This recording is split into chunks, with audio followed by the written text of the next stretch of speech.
अस्सलामु अलैकुम। मैं मियाँ हुज़ूर का साहबज़ादा और ख़लीफ़ा हकीम शारिक अहमद तारिक तारिकी जहांगीरी आज एक बार फिर आपकी खिदमत में हाज़िर हूँ। आज का जो हमारा टॉपिक है वो एक ऐसा राज़ जो कि हर नामुमकिन चीज़ को मुमकिन बनाने के लिए किया जाता है।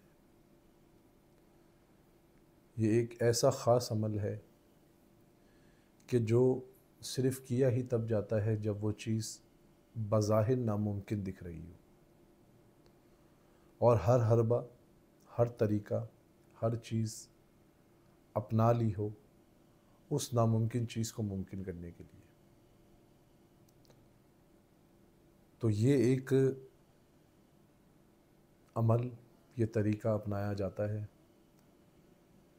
आप भी इस अमल को कर सकते हैं, इस तरीक़ेकार को अपना कर, और अपनी कोई भी नामुमकिन चीज़ को मुमकिन कर सकते हैं, बशर्त कि वो चीज़ जायज़ हो और हक़ पर हो।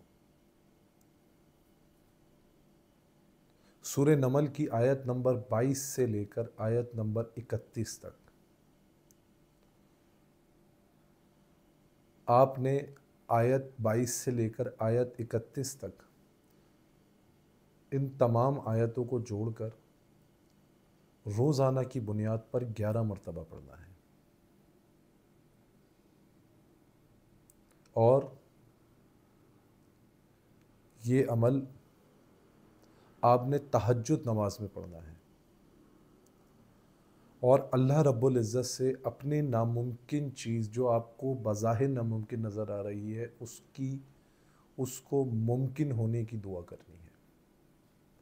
इंशाअल्लाह ताला जो शख्स भी इस तरीके से ये अमल पढ़ेगा, ये चंद आयतें इस तरीके से मिलाकर इस वजीफ़े को 11 मरतबा रोज़ाना की बुनियाद पर कर लेगा वक्त नमाज तहज्जुद, वो चंद दिनों में अपनी नामुमकिन चीज़ को मुमकिन होता हुआ देखेगा। अपनी दुआओं में मुझे याद रखें। जज़ाकल्लाहु खैरा। अस्सलामु अलैकुम व रहमतुल्लाह।